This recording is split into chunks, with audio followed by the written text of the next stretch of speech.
the latest UFC pound for pound rankings are an absolute joke. And I'm just gonna get right into it. I'm not gonna do no foreplay, no beating around the bush. I'm just gonna hop right into it. So yeah, let's get into it. So let's talk about it. Charles Oliveira at number 15. We already have an issue here. Just already starting at the bottom of the list at 15, we already have an issue here. And the issue is not that Charles Oliveira should be higher. The issue is that Charles Oliveira should not even be on the list. And that's no disrespect to Charles Oliveira. He's a great fighter, but he's 2-2 in his last 4 fights. Got embarrassed by Islam Makhachev, who's number 1. He got embarrassed, but that's really not the biggest factor in the matter. I'm like, oh, he lost the number 1 guy, blah blah. Everyone on this list, pound for pound, will lose to the number 1 guy the same way. No, we're not doing that. He got embarrassed by Islam Makhachev, a loss. Rebounded with Dariush, a win that's not really adding no value to his resume right now. Then he lost to Arman. Then he rebounded with a win over Chandler. Again, another win that's not really doing nothing to his resume. They say, oh, this should add him, this should keep him on the pound for pound list, or this should push him up the pound for pound list. Like, really, I think those wins keep him kind of relevant.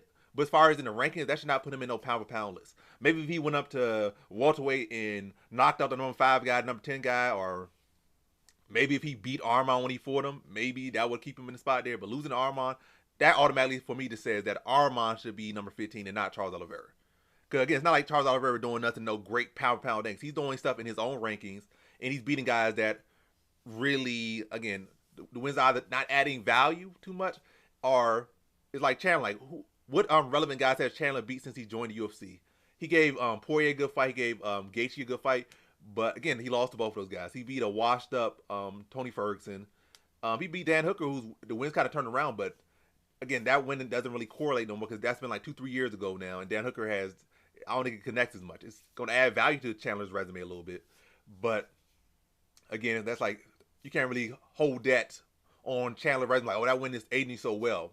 Is much. Especially when, again, he's losing to every relevant fighter he's fighting. So, yeah. I don't think nothing Charles Oliveira has done can overtake the fact that he's 2-2 in his last 4 fights. Yes, he's a former champion, but is people like to say when it's not in the favor or to say it against a fighter they don't like, they're like, well, what has he done in the past X amount of years? Like, the pound list is about what have you done for me lately? But when it comes to people's favorite fighters, like all of a sudden that don't matter anymore. Like, as far as what he done lately, he's 2-2. He hasn't been champion. He wasn't champion in 2024.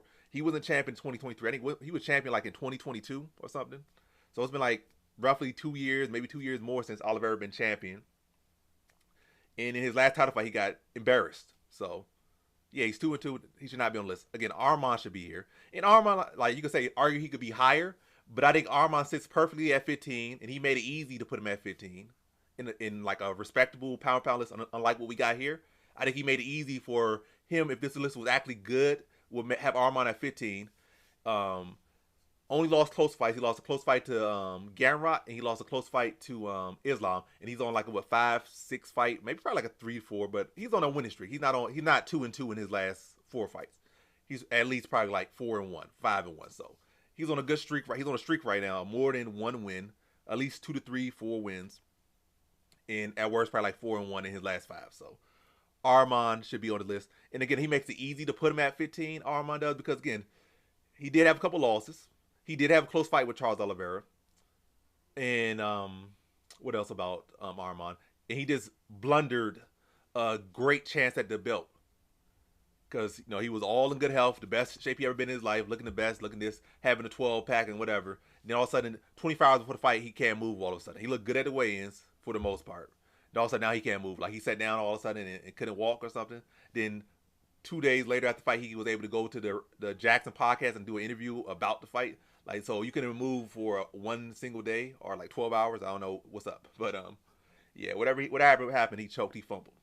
Whether it be the preparation, whether it was in the process of trying to impress Nina Drama or whatever happened in between A to B, he fumbled. So I think that's enough to keep him at 15. The close fight, dropped a couple losses in between, or dropped 1 loss in between the first Islam fight. Yeah, Arman should be 15.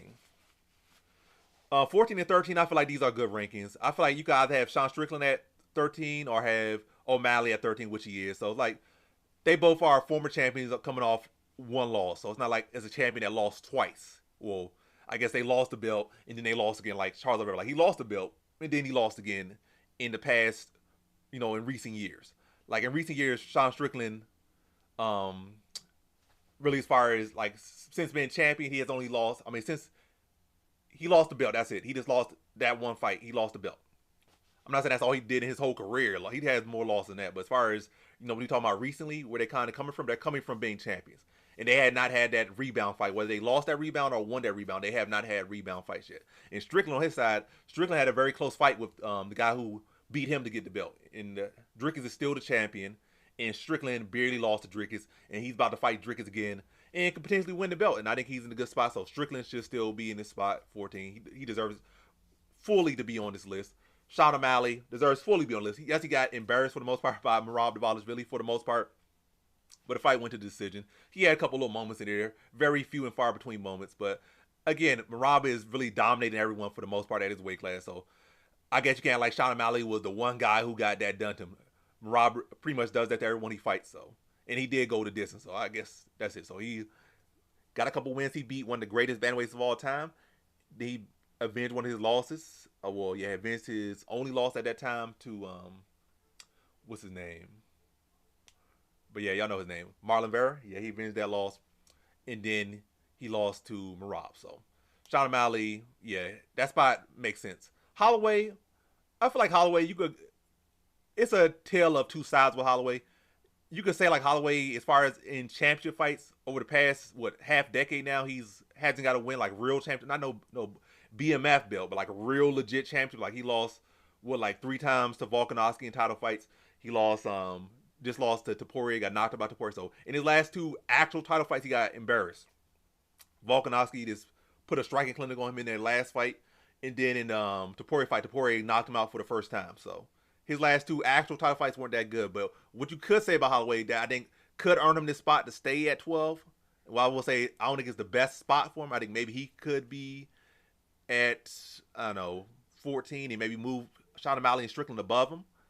But as far as what is good for him is the fact that he is top 5 in 2 different weight classes. Like, I think he's top 5 at lightweight because he beat Gaethje, who was like number 3 at the time, and he's top 5 at featherweight because he only lost to Volkanovski and Topuria there. So he was rightfully. It's not like he just got gifted that title shot at 45. He literally beat everyone at that weight class besides Volkanovski. So he was still sitting at a top spot in that weight class.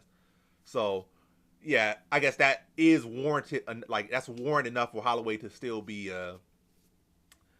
top 15 pound for pound guy. So I ain't gonna be too mad about that. I can make my claims against it, but I ain't gonna say that's too bad right there. That's not really too bad because he's top 5. That's pound for pound. Like how do you do across the rank? Like hypothetically, how would you do here? Hypothetically, would you do it? He removes the hypothetical because he's top 5 in 2 weight classes. He might not have the body of work at lightweight like that. He might be 1-1 at the weight class, but he did most recently beat a top 5 ranked lightweight and knocked him out and dominated him, then knocked him out. So Holloway, I guess that is legit a pound for pound flex because he's top 5 at 2 weight classes. So that makes sense. That does make sense. So Holloway at 12 is okay. It's not the greatest. In my opinion, I would probably have I probably move them up to 12 and 13 and have Holloway at 14. But I ain't mad at it. Number 11, however, is a terrible position. Volkanovski should not be on the top 15 list. He should not. And that's, again, no disrespect to Volkanovski, but he should not be on this. He's coming off 2 brutal knockout losses back to back. Yes, they're against great guys. You was the number 1 and number 4 pound for pound, but you got knocked out brutally back to back. You're like 36. And the chances of him losing his next fight are probably like 60% chance he's going to lose his next fight. Volkanovski should not be on the list. And again, the whole, what have you done for me lately? People always bring up, what have you done for me lately when it's fighters that they don't like. But when it's fighter they like, also like, well, Volk was this and that. He's still one of the greatest fighters. He's still this, that. He was. Keyword, he was. He's still a solid fighter, but if you've been watching MMA for more than a year, 2 years, you know what's most likely going to happen to him next. It ain't going to get prettier for him. It's only going to get worse if he decides to stick around, unless they just somehow give him completely favorable matchups. Like, let's give him debuting guys. Let's give him another guy who's washed. Let's bring this guy from 35 who's washed and give it to him. Let's do this. Let's do that. But if he stays around relevant guys, he's likely going to lose. Give him Evloev, he probably lose a close split decision probably. Give him Topuria, he'll get knocked out in the first round. Even Diego Lopes might knock him out. Whatever case may be. But yeah, it's not looking good for him. And I really don't see no real reason to put Volkanovski in the top five. I mean, in the top, I said top five, in the top 15.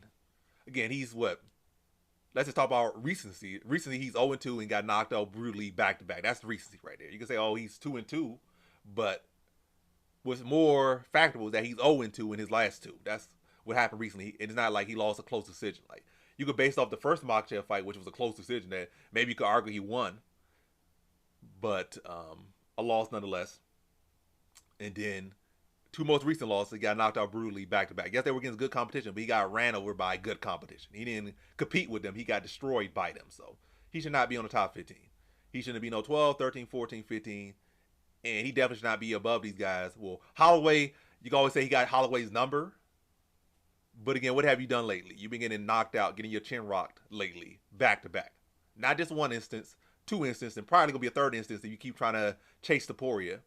Realistically, he should just retire, commentate, do something, make some burgers on his channel or something. But yeah, top 15 is not where he should be.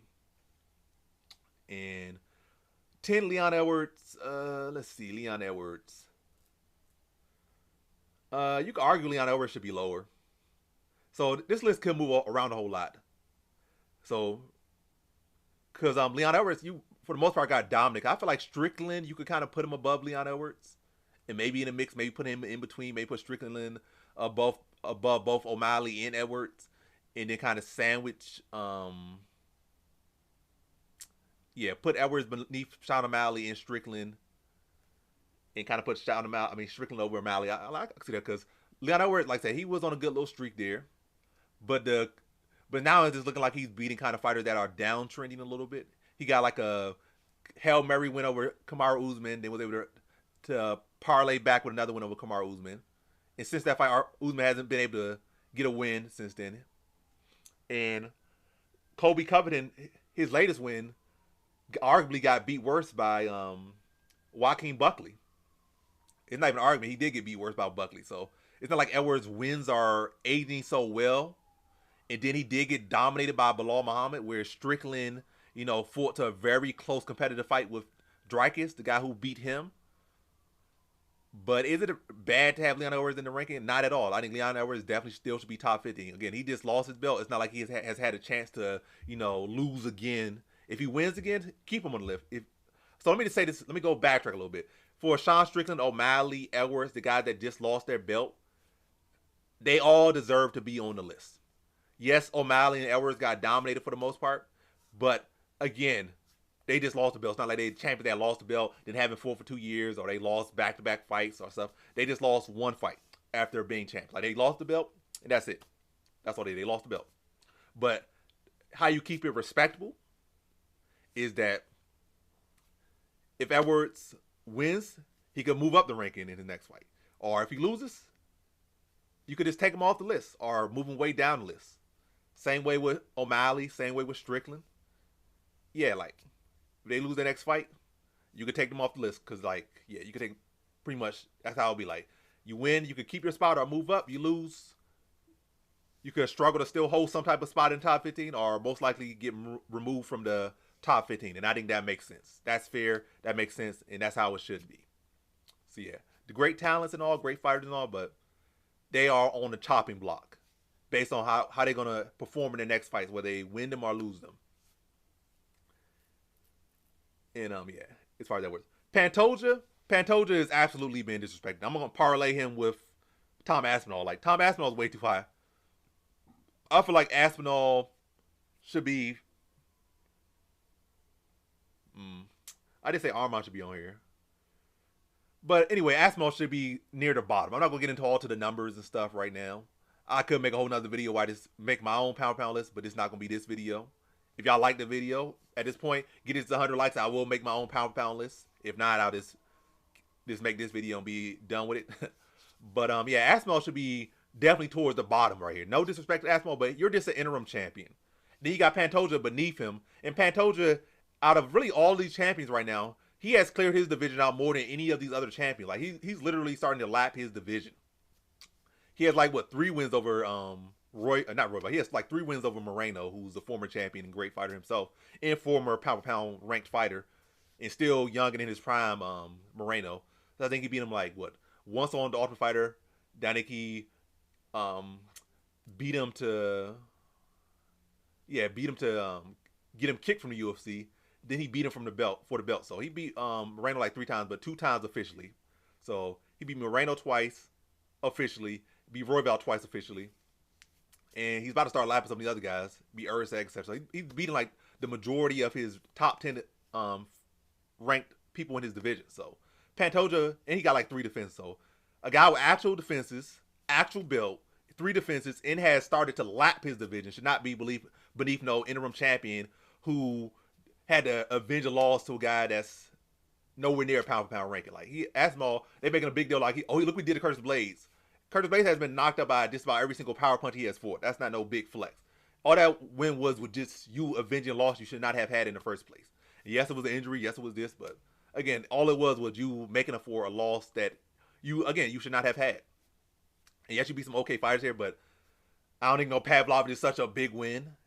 And I'm not some guy to just, coming. I've been saying for years, even prior to the fight, that Tom Aspinall would beat Pavlovich. And now I said he would beat him again when the fight was rescheduled. So I said like back in like 2020 or something when he would beat him. Then again when the fight was rescheduled for like 2022, 2023, I said we'd beat him. So I'm definitely not somebody that's hopping on the bandwagon. I was never impressed with Pavlovich like that.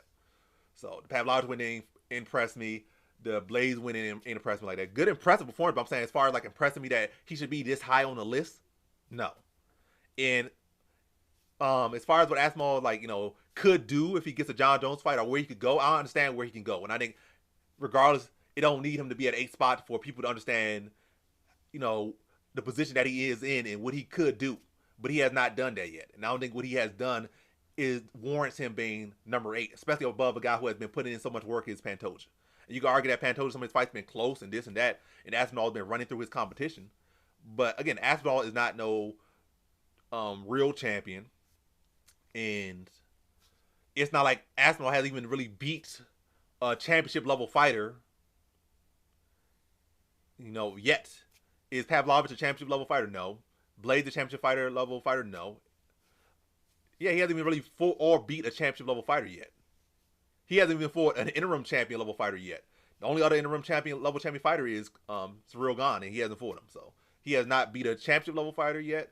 Has not fought a championship level fighter yet, and he hasn't even beat an interim champion level fighter yet. Fought or beat one yet. So yeah, Tom Aspinall should not be this high on the list. Again, like regardless of the ranking, if he gets that fight with John Jones and beats John Jones, it's a big deal. If John Jones fights him and beats him, it's a big deal. Because John Jones, again, at the end of his reign, at the end of his career, he's in the twilight of his career, and Tom Aspinall is a very big challenge. So if Tom Aspinall is able to beat the greatest fighter of all time, big deal. If John Jones ever beat the next big thing, a big deal. So don't need to glaze him up and put him at number 8. He could be, again, right there at the bottom with Armand. Charles Oliveira off the list. Move Tom Aspinall to like number 14, number 15 be like Armand, and that would be good rankings. But Aspinall at number 8 is it's just terrible. It's just flat out terrible.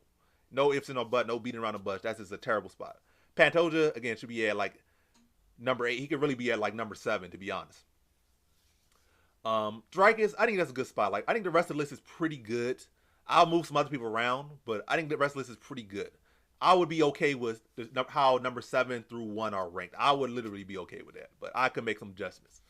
Dreykus Duplessis, he's on a good tier. He ran through. I'm not gonna say he ran through, but he stopped Adesanya. He stopped Robert Whittaker. Robert Whittaker's still young in his prime, still one of the best fighters pound for pound. Might not be on the list or worthy of the list right now, but Robert Whittaker's still pound for pound one of the best fighters of all time. I mean, yeah, all time for real. Not saying he's top 10 all time, but yeah, he's like probably top 30, top 20, top 25, something like that. Yeah, probably top 30. And still young in his prime. As far as right now, pound for pound, he probably, I would say, like top 25 as far as actively. So, but yeah, stop Whittaker, beat Strickland, who's on the pound for pound list, beat Adesanya, I think, who was formerly still on the pound for pound list at that point.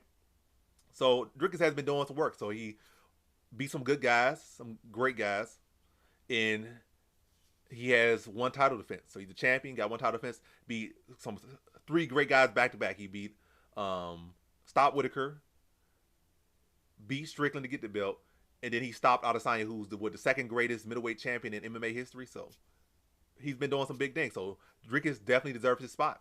Bilal Muhammad, deserves his spot. He's been putting on good work. He's been like the underdog in like every single fight since like for like last 5, 6 fights, and continue to come out here and win and dominate. So Bilal, champion, deserves his spot. I could argue that Dricus might be above Bilal, but again, I'm not mad at it. Because again, Dricus has maybe put in more big names, like big rankings, like Adesanya, second greatest middleweight fighter of all time. Strickland beat the champion, Whitaker. Whereas I feel like Bilal's like he had some good wins, but I feel like his biggest win by far is Leon Edwards. I don't feel like the Sean Brady's a great win. It's an underrated win, but doesn't feel like it's such a pound for pound win. No, do I feel like Luque's a pound for pound win? No, that's what I'm saying. I don't feel like his wins are necessarily like pound for pound wins outside of Leon Edwards in the performance that he did put on. But I feel like Dricus has like 3 of those level of fight. Like he beat Whitaker. Whitaker's on that level. Strickland's on that level. Adesanya's on that level. So I could argue that Dricus is above Bilal, but again, I'm not mad at it. Number 5, Merab Dvalishvili. What I will say right here, that will make a lot of you guys happy. I'm going to say put Ilya and Merab as a package, and I say that let me see. Hold on, what I'll say? Yeah, I'm gonna do y'all a solid here. I would say swap Ilya and Merab with Jones and Pereira. So I will put Ilya at number 2, and I will put Merab at number 3, and I'll put Jones at 4 and Pereira at 5. I know Pereira, he's kind of got his spot. He's been putting up good wins. Like, definitely not going to say, oh, the level of competition. Like, everybody else tried to downplay Pereira. I'm not going to do that. But I definitely think a big factor is, like, he's been active, he's been winning, and he's been having a lot of star power. He's been saving cards. So, Pereira definitely, matter of fact, as far as rankings go, as far as, like, how his power rankings for the UFC, he will be at number 1, without a doubt. He's been fighting. He's been becoming a big star.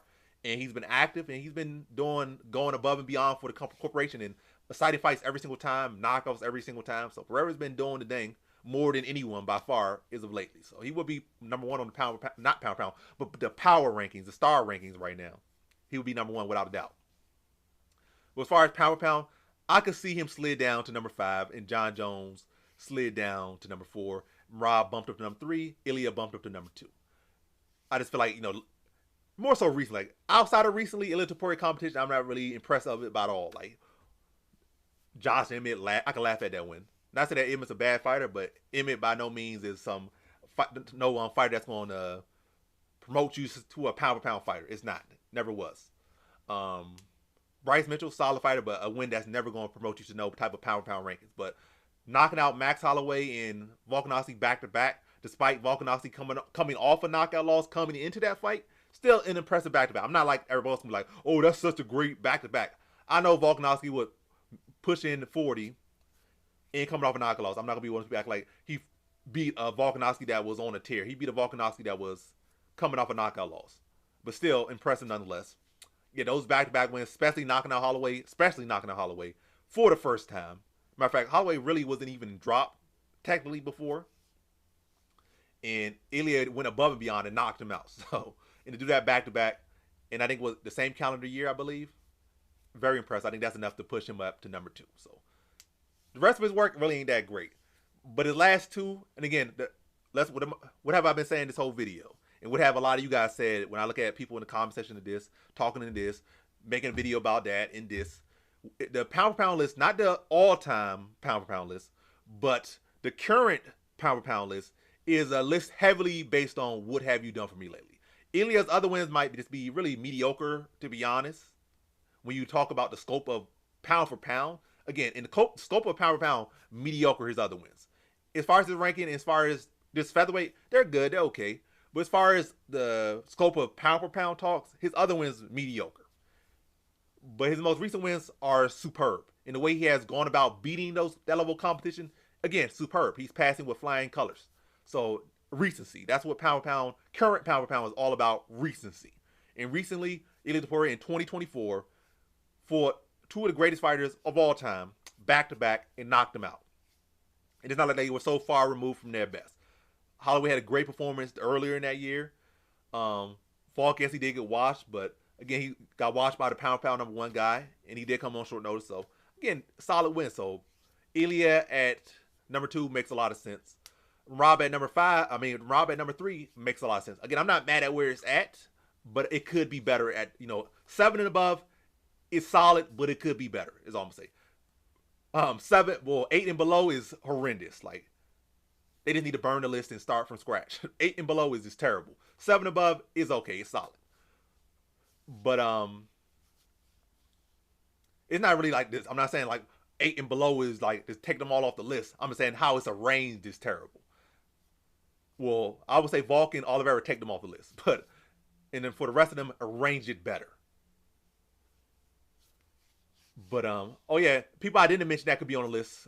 I'm all over the place with like Shavkat could be on the list, and definitely Kamzat should be on the list. So Kamzat should be on this list, and Shavkat should be on this list. Kamzat probably could be um I would put Kamzat above Aspinall, that's for sure. But yeah, those guys they probably be around 10 and below somewhere. So I probably put Kamzat realistically probably around 13. Again, I would say I put Sean O'Malley and Strickland above. They probably be like 11 and 12 or something. And Kamzat, I put Kamzat at like 13 or something. That's probably where Kamzat would be. Shaka probably be like 14 or something. Or something. But yeah, I think the bottom of the list, I would take Volk out the list. I would take, I'll take Volk and Charles out the list, and I would add Shavkat and Kamzat. And I would kind of put Shavkat near the bottom, maybe bottom 3, like 13, 14, or 15. And Kamzat would be like above Shavkat, maybe like number 12 spot or something like that, 12 or 13. And our 15 would definitely be.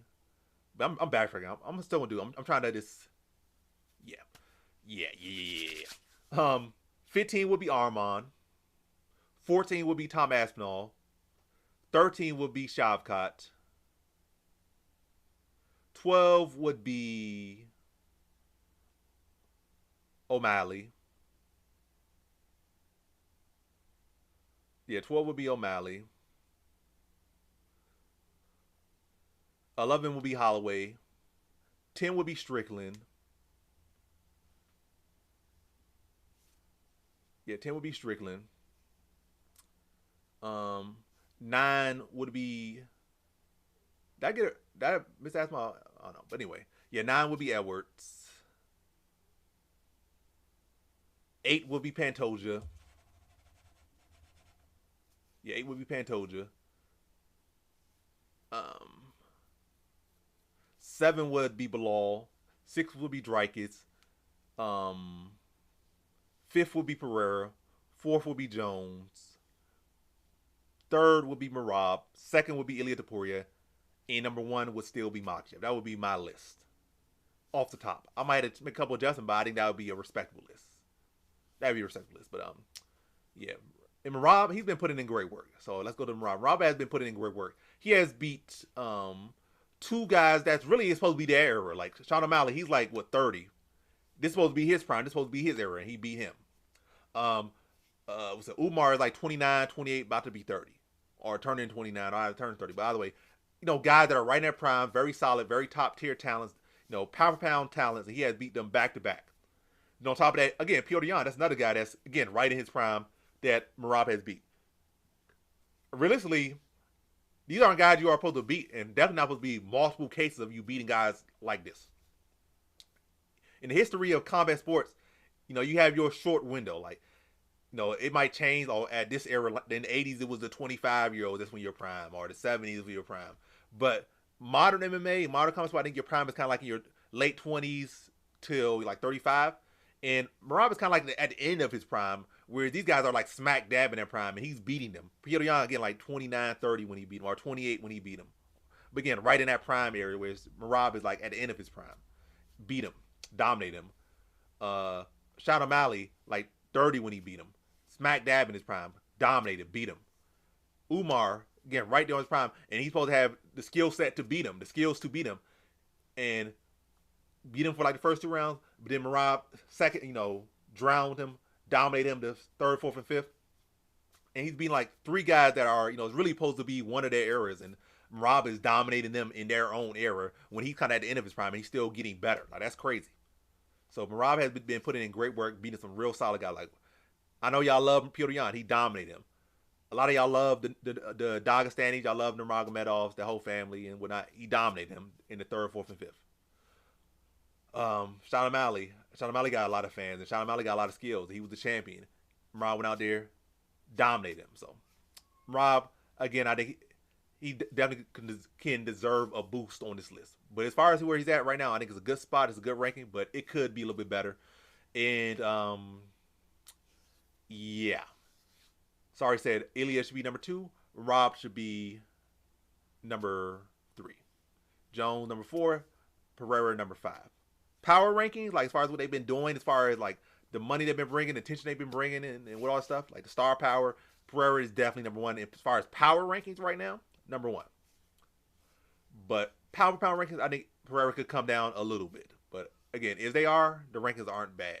You know, I'm not saying the overall rankings. Overall rankings are terrible, but again, 8 and below is this. You know, you can see on your screen right here, 8 and below right now. Take like 2 fighters out of there, and then you got to rearrange the list. Yeah, that needs work. But 7 and above, I respect that list. I'll make a couple adjustments, but I respect the list as it is. And then Makhachev, what is there really to say? I'm not really impressed with Makhachev's last 2 performances. Like, good performances. He got wins. He got stoppages. Like, that such is impressive. But, you know, taking that long to beat Poirier is not a flex. Especially among pound level talent. And among lightweight greats and lightweight champions, that's not an impressive performance, in my opinion. When you put it in that context, it's not an impressive performance. Moicano, I mean, it's not like he had a choice. He could have not took the fight, which would have been not a good sign. But I'm just talking about as far as level comp, like it's not his bad that Siakarin didn't show up. That's not his bad, is what I'm saying. Like, not to say that Moicano's such a bad guy or not that good, but Moicano, it was really not supposed to be there. But Moicano stepped up. Makhachev accepted the challenge because Arman stepped out, and it is what it is. I would like to see Islam put on, you know, get that Arman fight back and dominate or do what he needs to do. But nonetheless, his body work has been good. Again, I feel like his last two fights, as far as competition, took a step down from Charles and Volk. But as far as what he's been doing lately, he's done enough to maintain the number 1 spot. He got to worry about Ilya. Ilya's been putting in great work. You know, he fought 2 good, solid fighters back to back, and he only has good competition waiting for him if he stays at 45. He got an undefeated Avloyev. He got a Diego on the tier. So, yeah, Islam got to have a. You know, he had 2 dud fights, in my opinion, as far as like really pound rankings in his last 2 fights. But yeah, he gonna need a star in his next one, like a guy that's primed and ready, like Arman, or maybe look up to 170.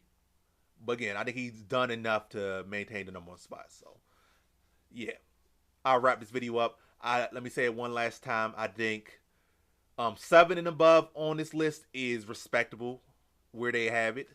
I would make a slight couple adjustments. I would like probably put Dreykus above Bilal. I'll put Merab and Ilya above Jones and Pereira. But yeah, I would remove Charles. I would remove Volk. I would move Tom Aspinall near the bottom of the list of the top 15. I would add Shavkat. I would add Khamzat. I'd probably put Strickland above O'Malley. Again, some slight adjustments in. But again, top 7 and above, solid. 8 and below needs a lot of work. That's really what's making this list terrible. But what are y'all thoughts? Y'all respect this list, or y'all think it's terrible just like I think it is? Or do you think it's the 7 and above that needs work and the 8 and below is solid? What are y'all thoughts? Let me know in the comment section below. But this has been my video. This has been my take. And that's all, folks. Peace out.